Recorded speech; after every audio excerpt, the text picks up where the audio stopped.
pleasure to be able to introduce someone who probably doesn't need an introduction at this stage, Lee Child, the author of 24 best-selling Jack Reacher books, including the most recent Blue Moon.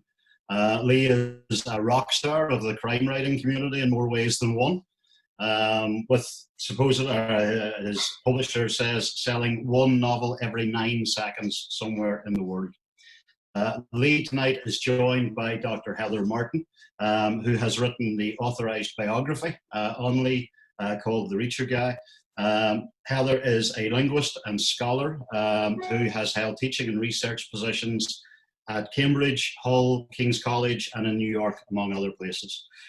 We're delighted to join you this evening as part of the festival that is raising much needed funds for the Trussell Trust. We're delighted to learn that so far the festival has raised just under £14,000. So thank you to everybody who has contributed to that, and well done to the organisers. And finally, just before we start, I've been asked to remind you that Waterstones are selling books of everyone who's featuring in the festival over the next few days.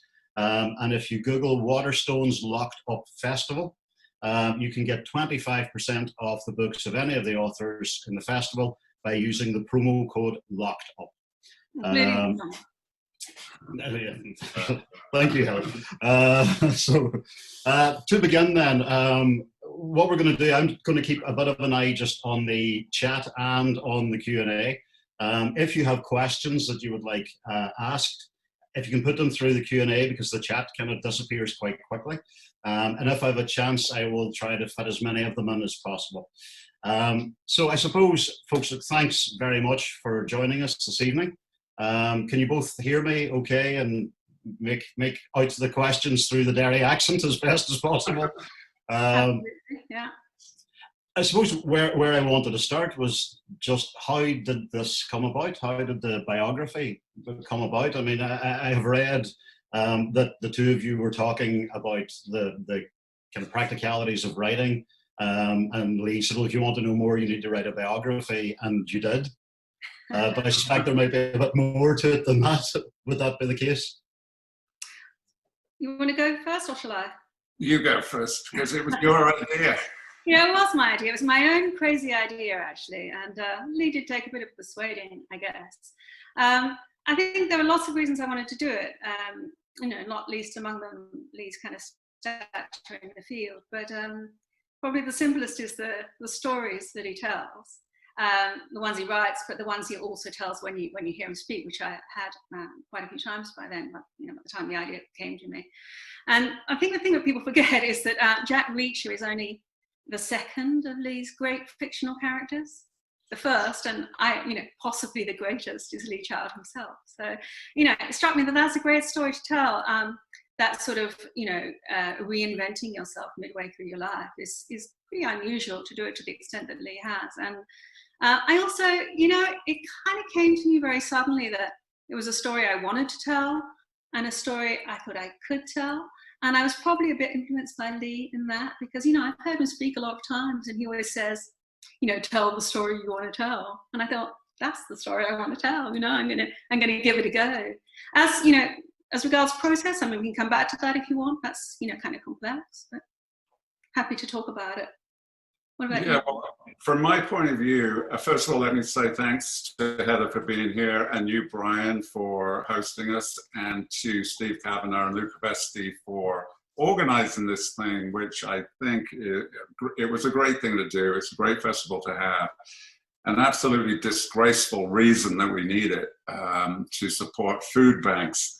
Yeah, in a first world country in the 21st century. But, thanks for doing it, and let's hope we can make some tiny difference. As far as the bio goes, as Heather knows, I was extremely opposed to it in the beginning because, first of all, my life is nothing of great interest to me. I thought I could remember most of it, but turns out that I've forgotten a lot of it. But, I wasn't interested in it because I'd lived it.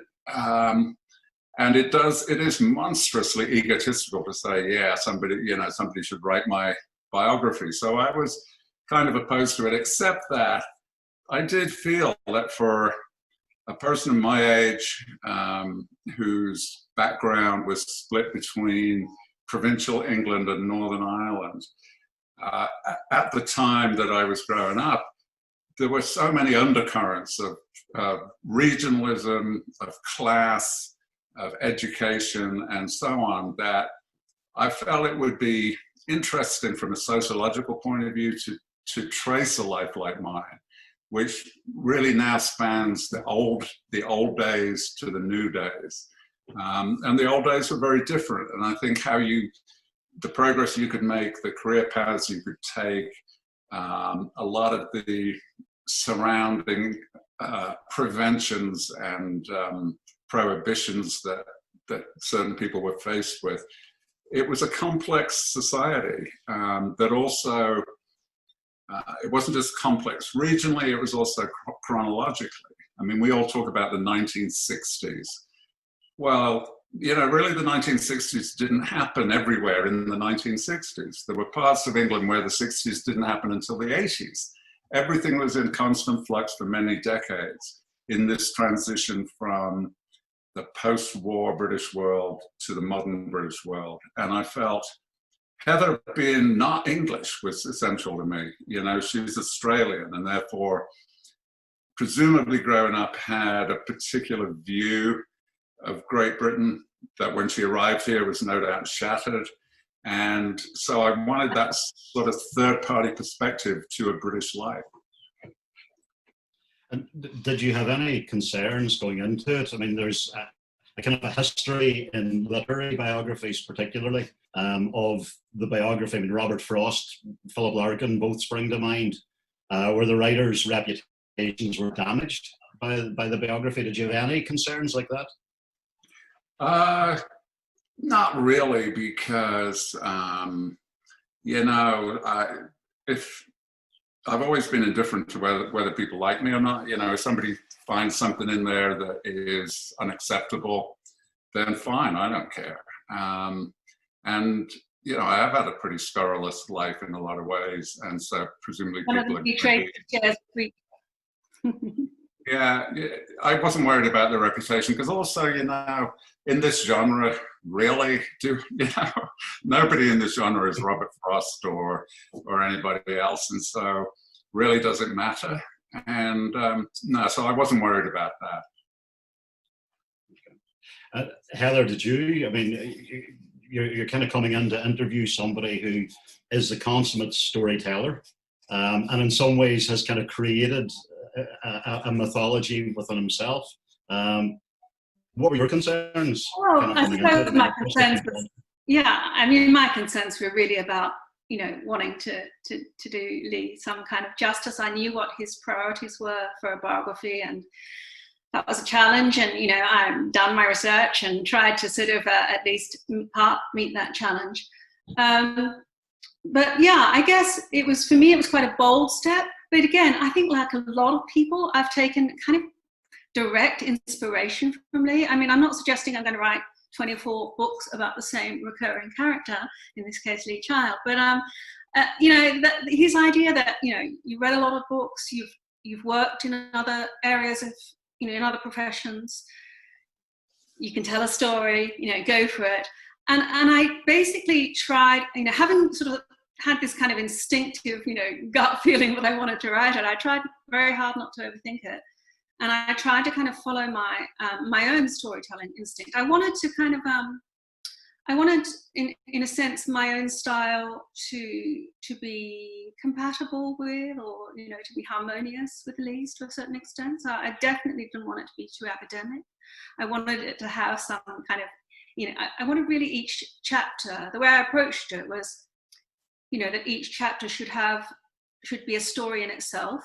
And I kind of needed a little idea, a motif, a metaphor, an image, a place, a person, a moment to kind of carry me through those chapters, each of those chapters. And often that's reflected in the chapter title or the epigraph.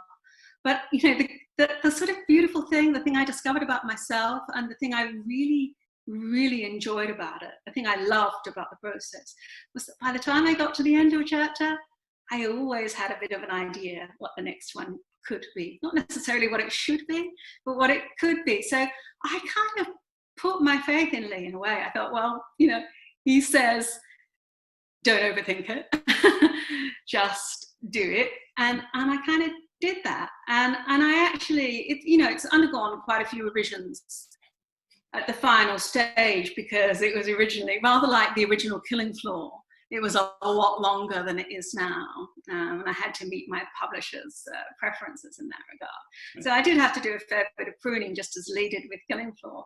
But other than that, I felt that I could write each chapter, and it kind of just more or less worked, and that was a great feeling. So to me, the process was incredibly rewarding and enjoyable, and I thank Lee for that, really, because I think he gave me the confidence to do it. Lee, can I ask, I'm going to head off on a slight tangent here, but the chat, there's a lot of discussion about the yellow pencils. Do you want to explain where the yellow pencils have come from? Yeah, it's one of those, what you got to understand about me is that I can get obsessed by visual details. And where they are there behind me, that is the fireplace in my office. And the fireplace has got low down, it's got a little square grill that will suck in air, and it's got higher grills that blow out the air. The air circulates around the firebox, and as well as the direct heat from the fire, you get this blown warm air. But I hated the look of the little square grills high up.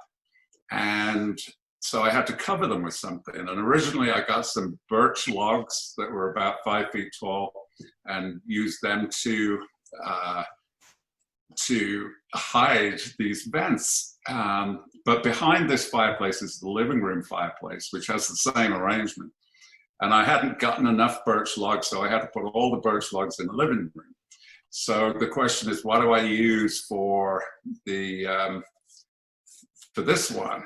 And I was at the, this is in Wyoming in the US, which is an incredibly rural state.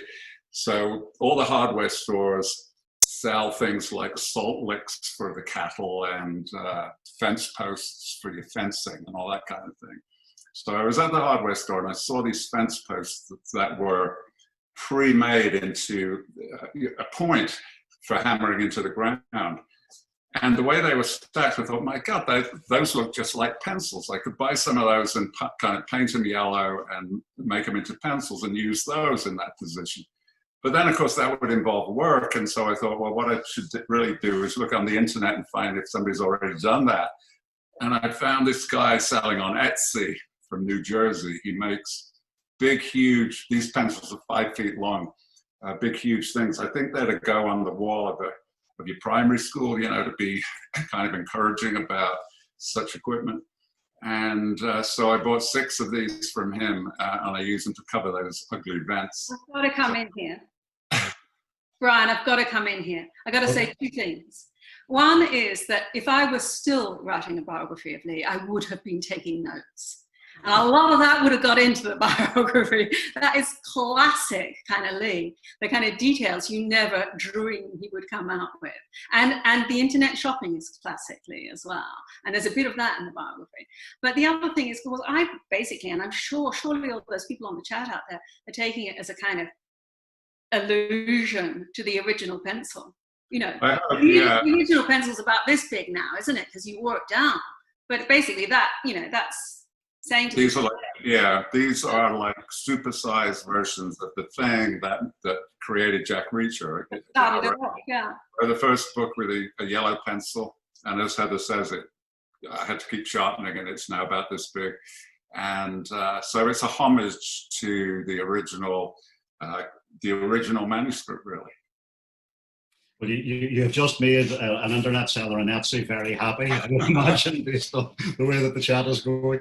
To go back to the book, one of the things that struck me, particularly in the early section of it, it was quite challenging to read the kind of family relationships and experiences in school. Was it difficult to have to kind of go back over again and to reflect on, or was it cathartic for you to do that, or was it simply an acceptance of the way things had been? Yeah, that's a good question. I mean, it was very clarifying. Yeah, I mean, I'm not sure that I would say cathartic, because that implies a kind of one-time event where you suddenly realize something. And this was obviously something I'd always realized and had always lived with, but to lay it out for another person was clarifying to me. And, you know, as the book shows, there was nothing wrong with my upbringing in any classical sense. You know, we were never abused. We were not ever hungry. We always had shoes, all of those things. So I have no substantive complaints, but it was an unbelievably cold and repressed, emotionless type of upbringing that absolutely made me, I'm very open about it. I write, and I love it that people love the books, because my sole motivation for doing it really, and this is, I think, in common with several writers that I've talked to and a lot of different kinds of entertainers that I've talked to, the sole reason for doing it is to get the love and approval that I never got as a kid. You know, within the last several years, both my parents died aged 90 and 92, without ever having once in their lives said, "I love you," to their children. And at the time, you don't really notice it, but then you grow up into a world with other people in it, and you realize their backgrounds and their foundations are substantially different. And, you know, it's interesting to me what effect. I mean, I'm not traumatized, I'm not upset, I'm not depressed, none of those things, but as an academic fact, that's how I was brought up, and it has left a lot of marks on me. Can I come in about the school, maybe? Because I think it'd be fair to say, wouldn't it, Lee, that you lost touch with most of the school friends, at least you hadn't been recently in contact with most of the people from school that I interviewed. But I remember when I asked Lee for some names to get me started, he said he was, again, skeptical, and I think his position has been one of skepticism all the way through, you know, until I hope the end. But he basically said, "Oh, none of them all want to talk to you. None of them will be interested in talking to you about me. None of them will remember me. You know, none of them will care." And I mean, I found the opposite to be the case. There was not one school friend I approached, or indeed old colleague from Granada Television, later further down the road, who didn't want to talk to me about Jim Grant, and who they really, I think they genuinely wanted to. There was so much sort of warmth and affection there, and that I found that very, very moving. And that's why I've given, I suppose, a lot of those characters quite a voice in the biography, because I really liked just hearing what they had to say and how they put it. And I think I'm right in saying that even when they contradicted Lee's memories or challenged them or corrected them or put them in a different perspective, I think you were surprised, weren't you, Lee, by the kind of the warmth of that response. And they weren't, not all of them, by the way, I have to say this, not all of them were familiar with Lee Child. So it wasn't just, oh, you know, we know a celebrity or something. Yeah. Some of them were just, oh, right. And there was one woman who'd never read a Lee Child, who used to work with Lee, and she has now, she's read them all, I think.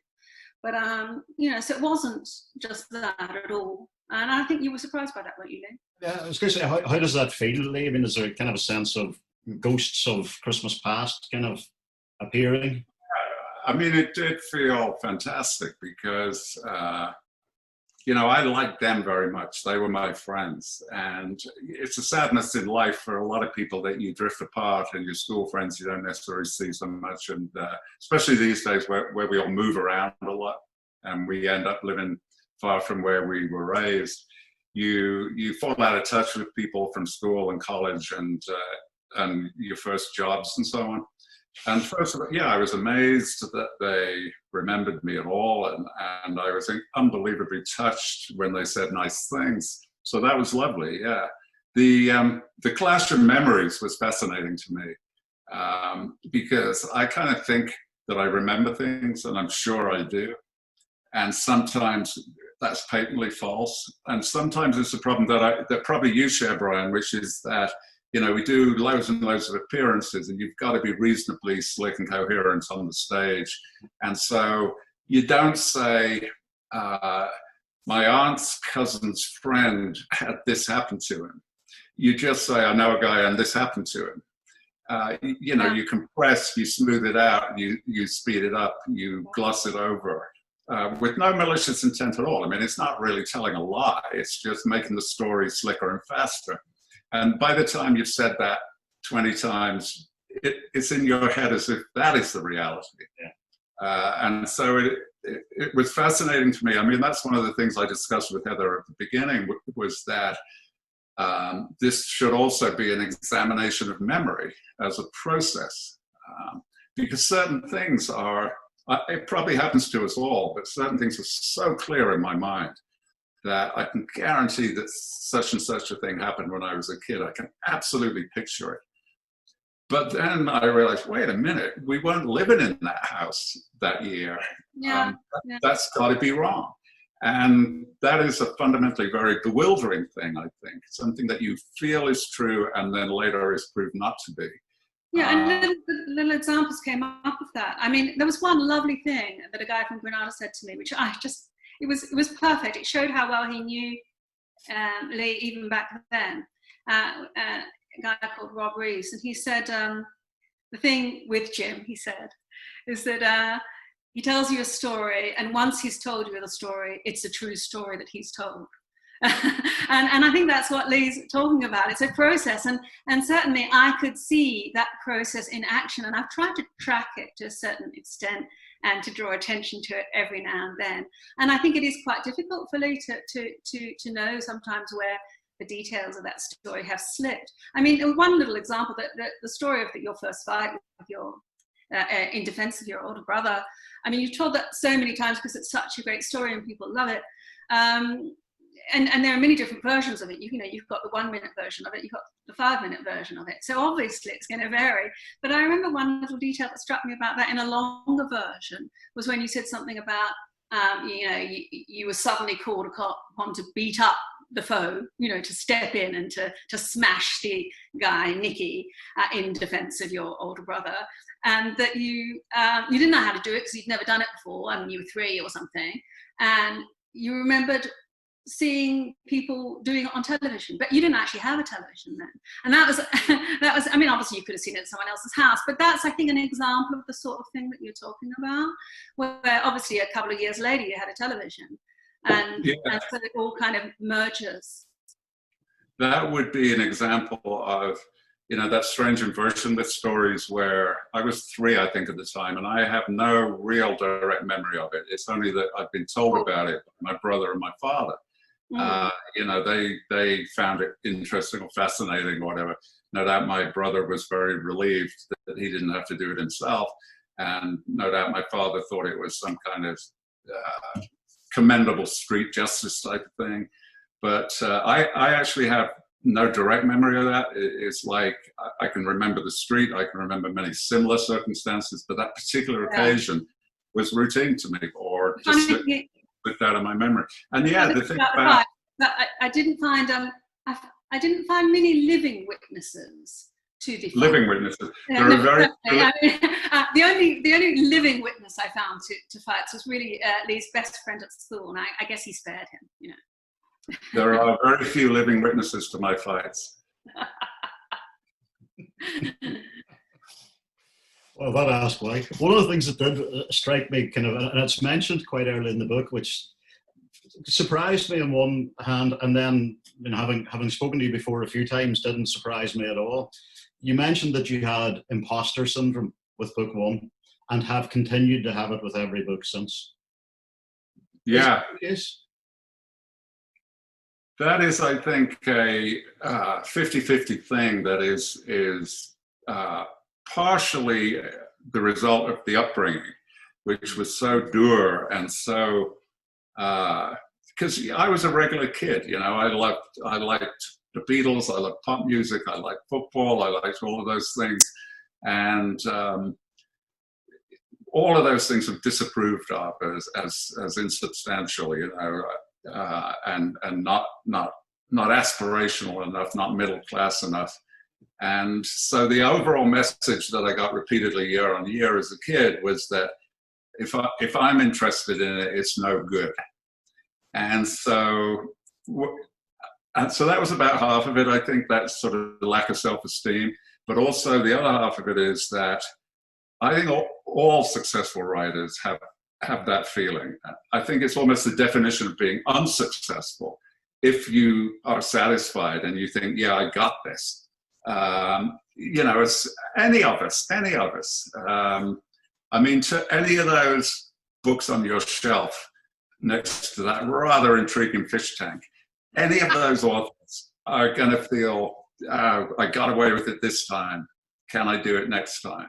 And I think the ones that feel, yeah, they're totally in control, they've got it, they know what they're doing, fail, because it is not. It's not being a coal miner, it's not being an ER nurse or anything like that, but it's writing a novel, especially more than one, is a relatively difficult thing to do. And you never really learn how to do it. There's an old cliche in the business that says you never learn how to write a novel. With a bit of luck, you might learn how to write the one you're working on now. But then next year you start from scratch, you start from zero, and you have to try again. And I remember once at primary school, the first time I ever really felt imposter syndrome was we moved up into a new class where the teacher didn't know us. And on a Friday afternoon, we were supposed to do painting. And so the first week, I did a painting, and I was terrible at art. I mean, really bad at painting, but by a fluke, it came out pretty good. And the new teacher, with no knowledge of my art history, thought it was a good painting. And then the next week, again, by a total fluke, it came out pretty good. And so for the third week, we were going to do this class project, and the teacher made me responsible for the wall art. And I just thought, oh, I can't do this. It was a fluke. I was just lucky. I can't do it again. And that was exactly the feeling I'd always had with the books.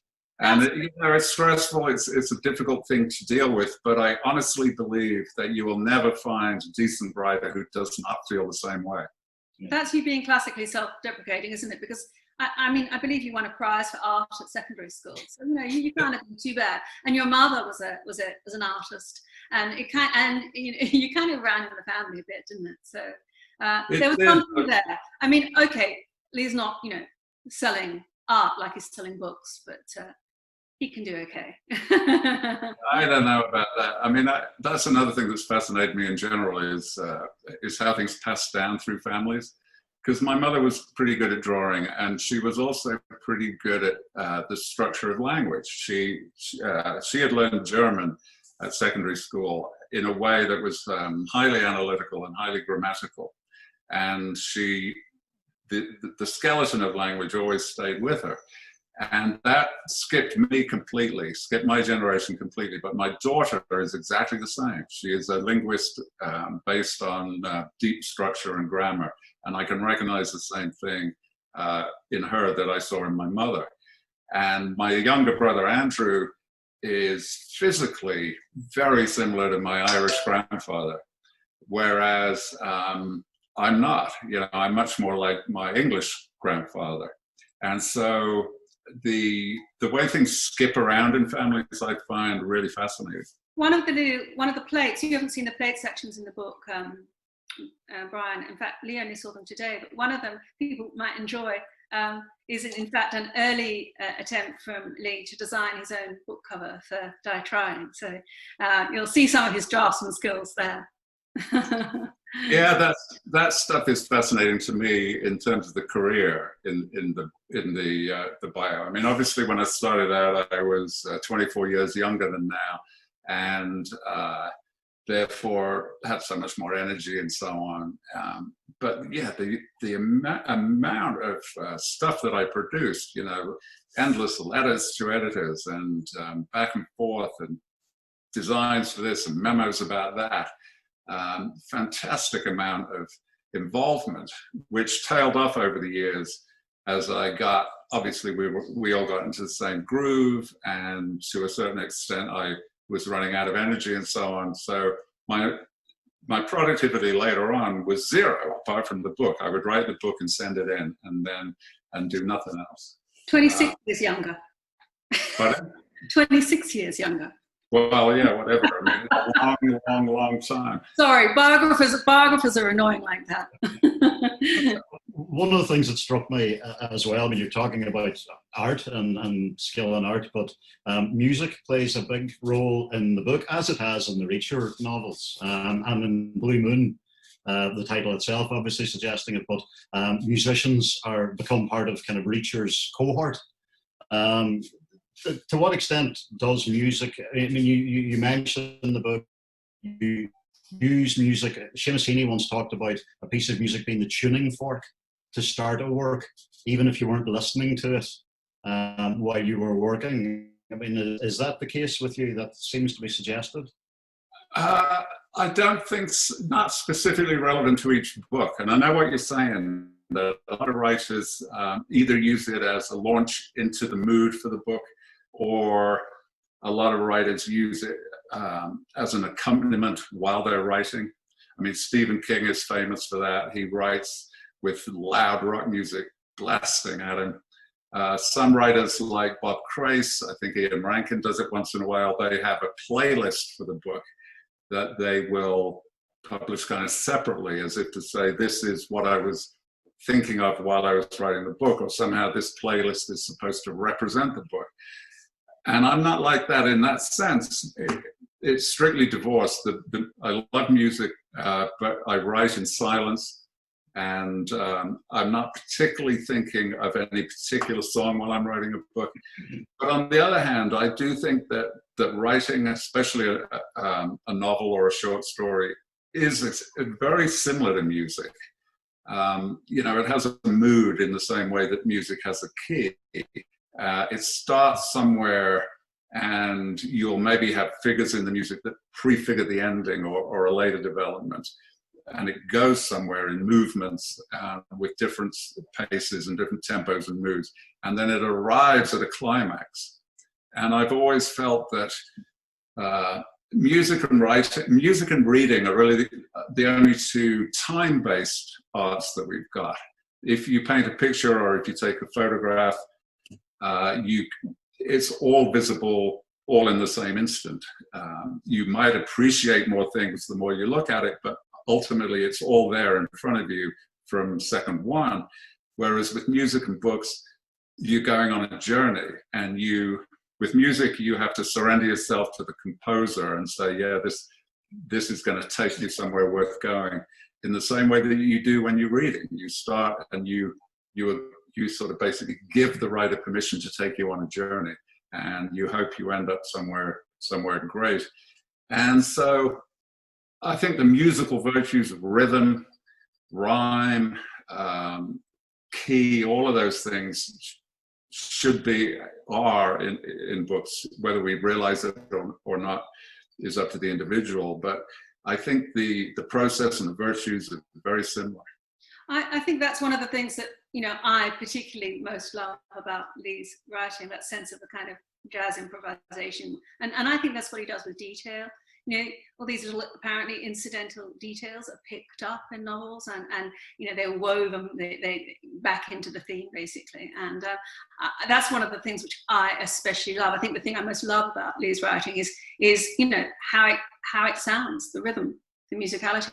But there was one book, wasn't there, Lee, where you had a bit of a soundtrack on Tomorrow? Wasn't that? Yeah. I mean, that was an exception, and that was for a long time. It was one of your favourites of your own books as well. So I wonder if that, the two things could be connected: the pace of that book and the soundtrack that you associated with it. Yeah, I mean, in a way, that's partly just a sort of random detailization that I do. That I was listening a lot to Sheryl Crow at the time, and I was invited to a thing she was doing for breast cancer awareness. It was this great gig, Sheryl Crow with Debbie Harry. Debbie Harry appearing as, quite an older person. And So while I was writing that book, probably it had been the night before I was at the gig or something, and so I put in a Sheryl Crow tune that seemed to be just right for the moment.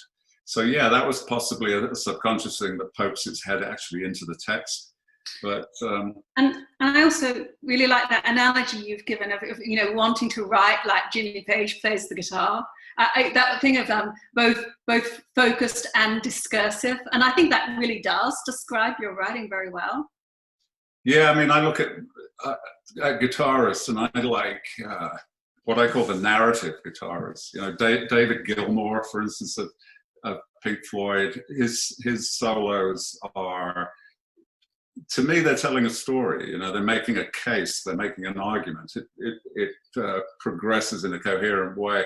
And I think, yeah, Jimmy Page is largely the same, very much more shreddy than Gilmour, but again, the same thing, coherent statements that add up to a story. Same with classical music. I even though it's purely music, with almost all classical pieces, I derive a story that it's telling me. And so, yeah, music has to be narrative for me. Well, what about your Johnny Be Good theory of writing? Exemplified in the opening of Past Tense for me. Johnny Be Good, I think, it's about 2 minutes, 30 odd seconds long, a classic song, but unbelievably compact. 150 story. It's narrative. But it tells a complete story.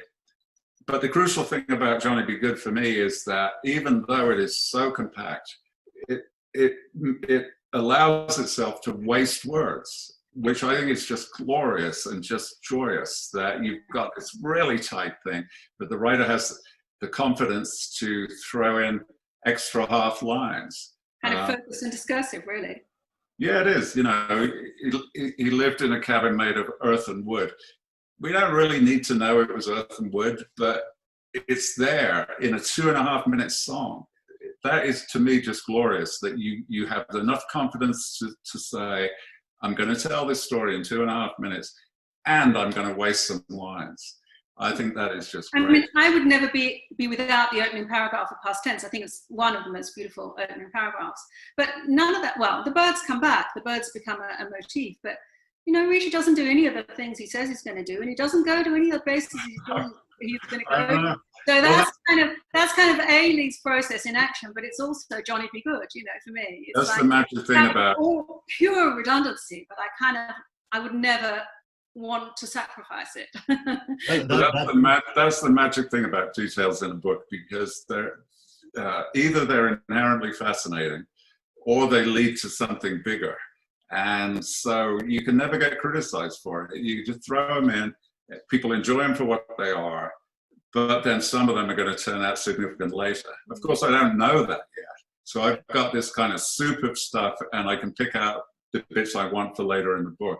And nobody blames me for putting in the redundant stuff, because they find incident and description inherently interesting. Well, some of the details become treasured by readers for completely different reasons, don't they?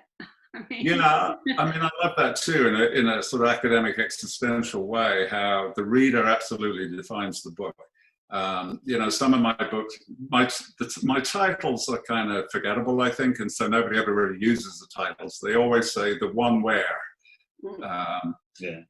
like episodes of Friends, the one where they do this or that. And it's really interesting to me. They say the one where X, Y, or Z, and I never had that in mind ever. That wasn't the point of the book for me. But the reader defines it, not the writer. And I've always found that absolutely fascinating about this business, is that every single choice is the reader's. Happily, Reacher is a popular figure, but that's not my choice. That's the reader's choice. It's not up to the writer to say, hey, my character's really cool. If you do that, you're lost, forget it.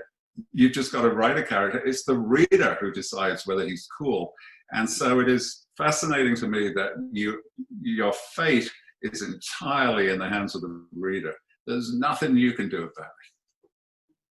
Well, one of the things I want to ask, and you've both touched on it in terms of talking about the importance of story and existentialism.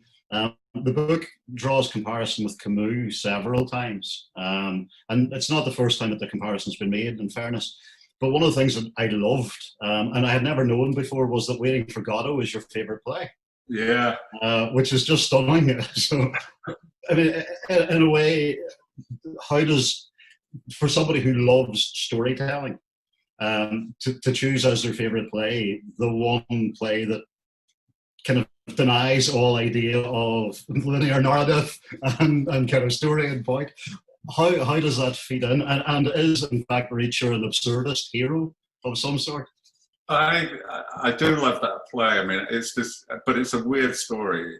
It's described as a story in which nothing happens twice, and so it's in a way a negation of story. But to me, it's always felt like it is an invitation to make up your own story, and maybe that is the part of the appeal of Waiting for Godot for me is that I love Beckett. I think it's just a fabulously written play, but it is incredibly rare to ever see it done well.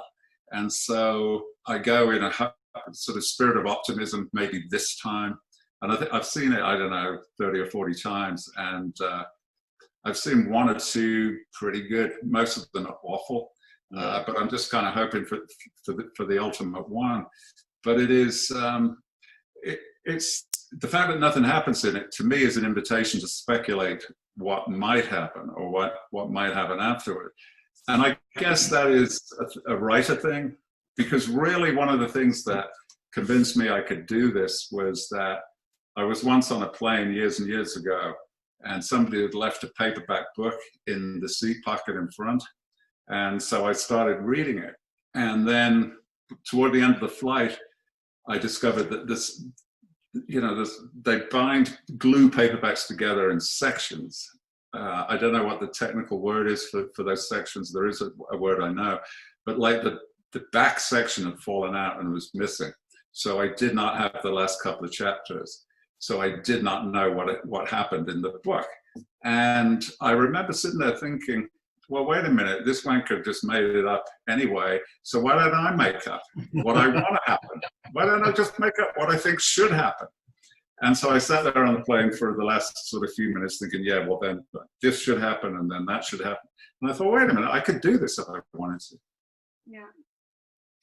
I mean, I kind of read Lee's books through the lens of my own reading, of course. And as you know, my background is in languages and literature, and specifically, as it happens, French and Spanish literature. So yeah, Borges gets in there, Camus gets in there. Beckett, I mean, those it's kind of my comfort zone. And I guess I kind of, as regards the connection with Camus, it's about the man as much as the character, and I kind of influenced by that line in Borges where he says, every man who quotes a line of William Shakespeare, another of Lee's favorites, which that may surprise people as well. Any man who quotes a line of William Shakespeare is William Shakespeare. And that was sort of the feeling I was getting with Lee sometimes with Camus, that basically he would say stuff that reminded me of Camus, even when he was denying any kind of connection, he would remind me of him.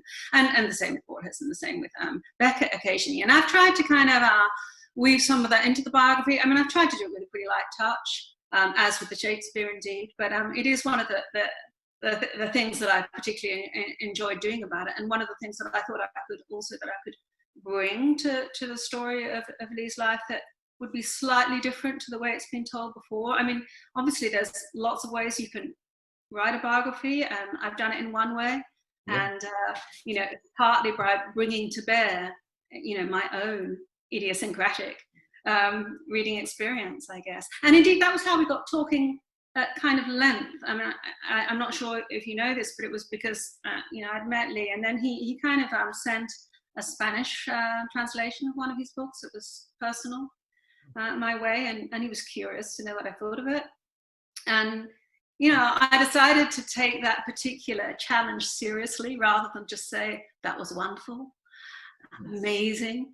I decided to kind of come over all academic about it. So I kind of sent him quite a detailed analysis of what I thought were its strengths and weaknesses, and how I thought it was faithful to his voice, but how it kind of lost his voice in some ways that it didn't need to. It could have retained his, his voice was more compatible with the Spanish language, I thought, than had been shown, had been demonstrated in that translation. And that really was how we got talking in detail about Lee's writing. Yeah, I found that very, very important, actually, and I swapped my Spanish publisher as a result of that. Because it's always fascinated me, we sell in translation, but we have no idea the quality of the Yeah, so if possible, if I have friends in other countries or who are very fluent in the language, I always seek that opinion, because it's, we need to know.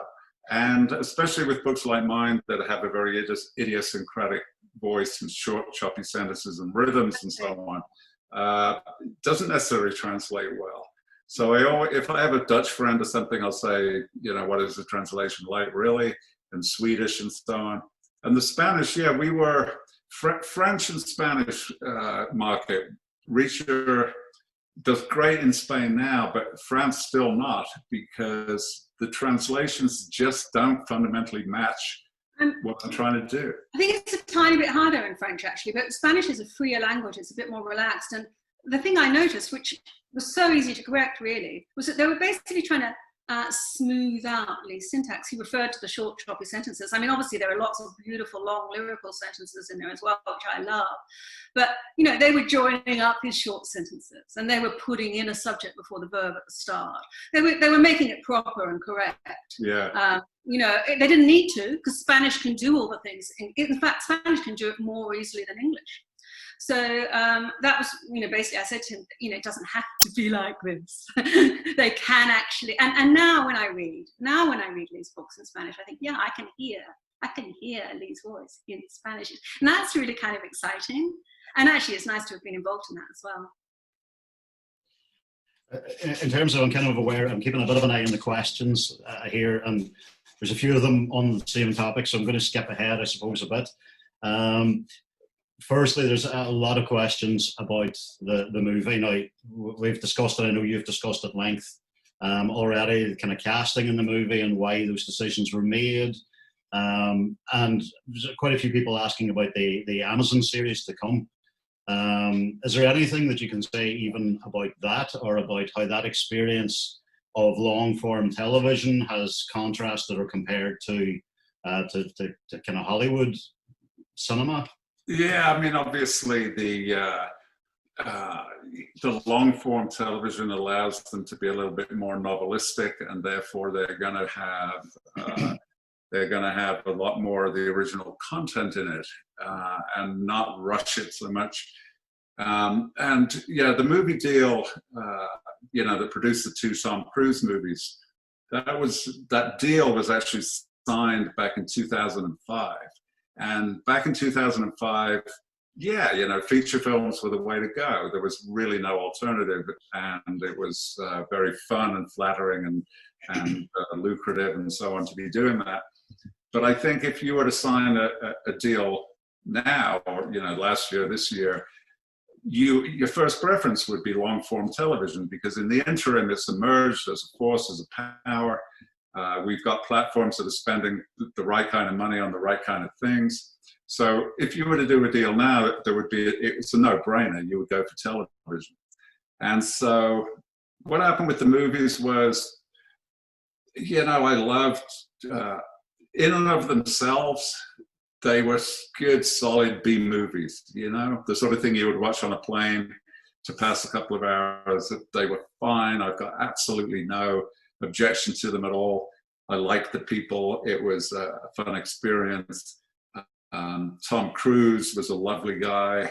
We had a lot of fun. But he was wrong for Reacher.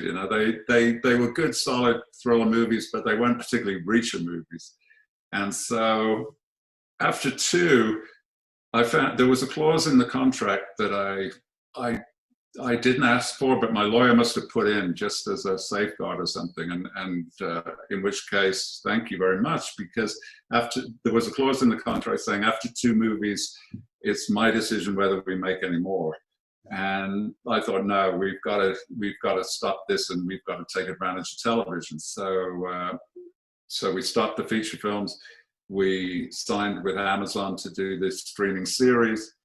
And it is going fine. I mean, as far as I know, we were very lucky with the timing with this COVID thing, because it hit really while we were still in the writing stage.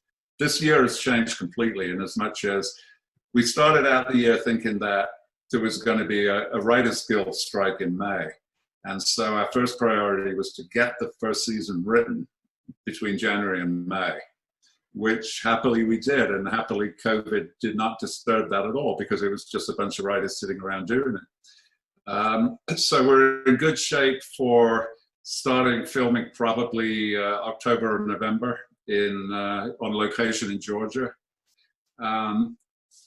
There are a lot of things to be ironed out between then and now, but it's going ahead.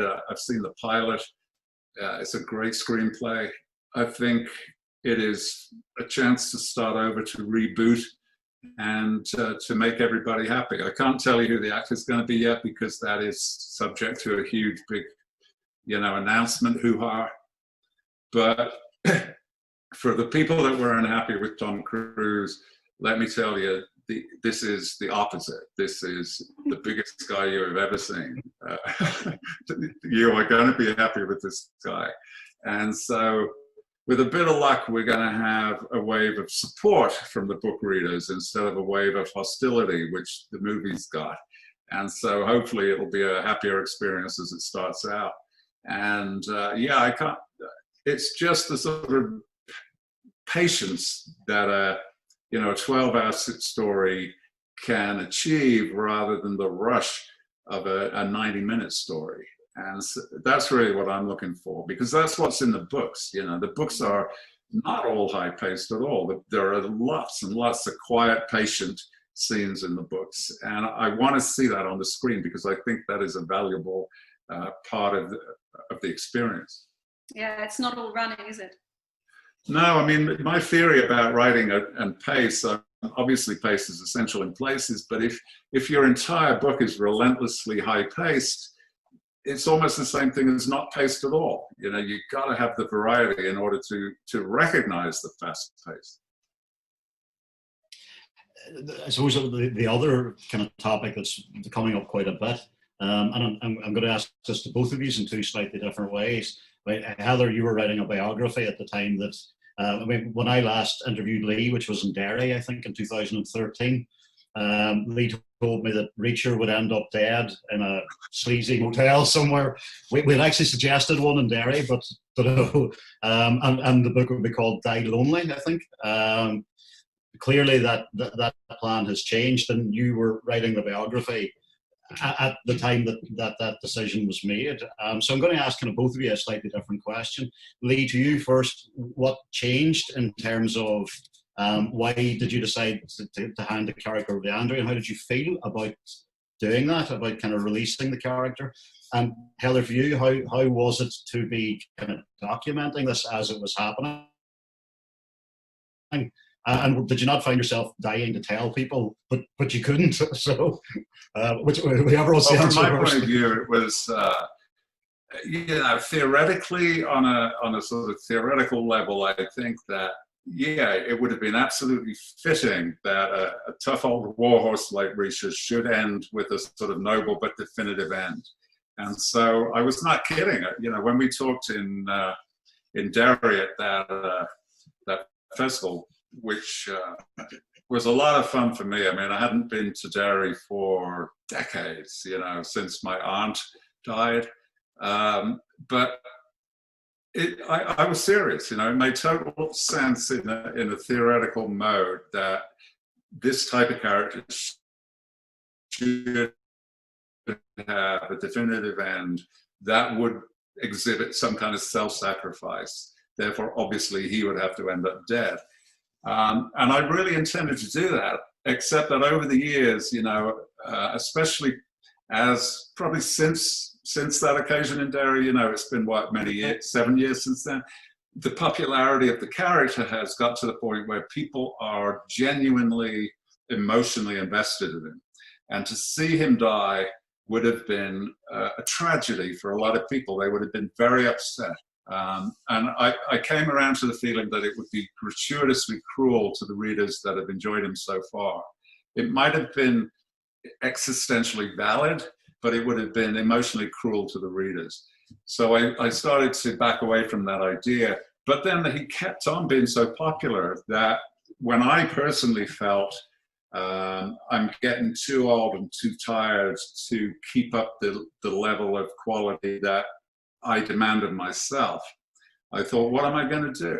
And then meanwhile, my much younger brother, Andrew, who is also a thriller writer, he and I are incredibly similar, even though there's a big age gap. And even, in fact, the age gap is big enough that we never lived together as siblings.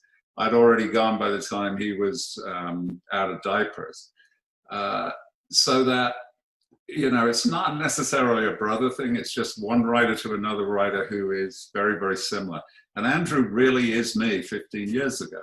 So it struck me that if he was willing to do it, it would extend Reach's life for the readers for potentially another 15 years if they wanted. Because, you know, I'm an old guy now, but Andrew's got a long time before he's an old guy. And so it just seemed to make sense from the reader's point of view, he should continue it. And we just finished the first one under the new regime. And it is pretty much exactly what I wanted. It is a slight reboot. It's a Reacher with slightly more youth, vigor, and energy than I was. It's like he's spent the intervening year at a spa or a health farm or something, and he's come back faster and stronger. And so it's exactly what I wanted. It's kind of picking it up again where I was 15 years ago. And so I'm very, very excited about it. But it was a difficult decision to make. And Heather was, because of the bio, she was sort of sorted at every step. That's what I was going to say, that it was fascinating, really, because at that point, really over quite an extended period of time, I was basically watching Lee have a conversation with himself. And that was wonderful for a biographer. As regards wanting to tell everyone everything, I mean, clearly my subject has to be able to trust me not to do that. That's a sort of basic part of the contract. So no, I didn't really have any difficulty with that. But, you know, kind of being witness to that, to the sort of ebb and flow of his mood around that, was fascinating and a privilege. As regards handing over, passing on the baton to Andrew, I mean, I can just say two things really quickly. One is that I think it's very in character for Lee to do that, really, as a man, as a family man as well. But also, I can absolutely vouch for the fact that he is not exaggerating as regards to the reactions of fans. I mean, I am probably one of the few people to have read all the fan mail that's in the archive at the University of East Anglia, the British Archive for Contemporary Writing, where Lee's archive is held. And I mean, the passion is, people are begging, people are pleading, people are basically saying to me, they're writing to him pages and pages in one letter, you know, Reacher has saved my sanity, you can't die, and neither can he. And obviously, Lee's only got control over one of those things. So, you know, I can completely see that it was not possible for him to kill Reacher. Reacher maybe could have retired, but he couldn't be killed. No. Yeah, the readers are lovely. The readers are, you know, those readers' letters and comments, they're so full of concern, and especially about my health, which I find so touching. But you know why? Well, it's not just the smoking. It is... No, it's because they everything. I have you know, when you're standing up on stage doing one of those talks, I have a sort of nervous habit. I put my right hand on my chest like that under my jacket as just a sort of nervous habit when I'm talking in public. And ever so many times people have come up to me afterwards and say, "Are you all right? Have you got heart problems?" people are so concerned. But then the kicker is they're so concerned, not for me, they want more Reacher. That's all. That's where they're One of the things that I find, and it's not a spoiler, I suppose, to say that at the end of Blue Moon, Abby's kind of final words to Reacher and the book, Heather kind of picks up on this as well, do feel a bit like a kind of a valedictory to your readership in a way, and to the writing of the Reacher books. Are you going to head off into the sunset? I mean, you very clearly are quite intrinsically involved in the Amazon series. Is it your intention to stay involved with Andrew's work moving forward, or is your hope to kind of just let go and sit back and relax and listen to some music? Yeah, I mean, it all loops back really to the early chapters in Heather's book, which is that, you know, it's clear I come from a traditional skilled working class background where the structure of your life is you go to school for a little bit, then you work for a long time, then you retire. And so the retirement is really a kind of inbuilt biological imperative.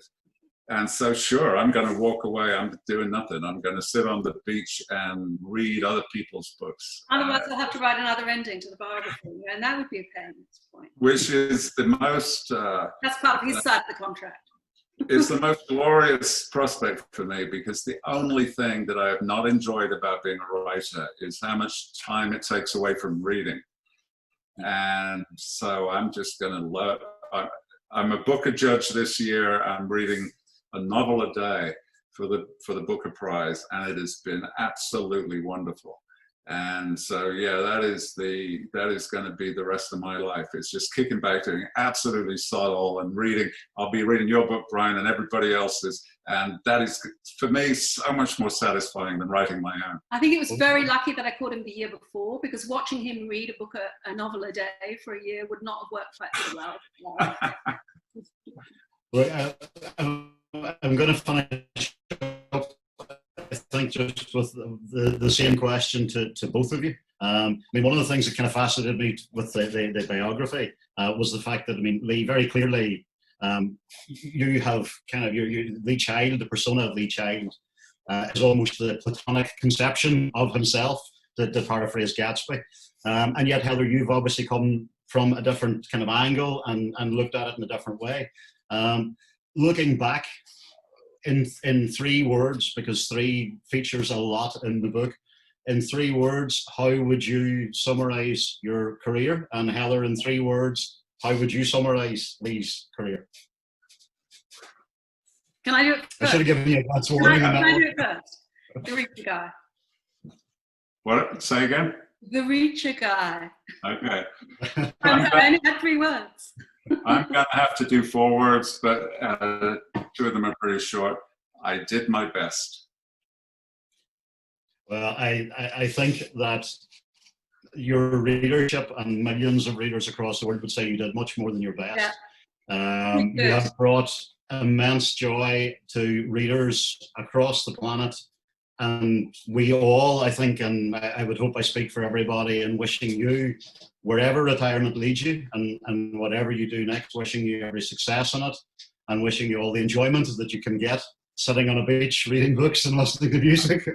And Heather, likewise, I hope the Reacher guy gets the success it deserves. It's a massive, how you managed to kind of fit in the amount of research that was involved in it and bring together so much in the kind of creating the story of somebody who is the consummate storyteller was remarkable. Thank you. So look, all that it remains for me to say is to thank you both for taking part this evening, to thank all of our audience. There's been a lot of comments coming in. There's been a lot of questions. I've tried to ask questions that have kind of covered them generally, but I think I can speak for everyone in saying thank you so much to both of you.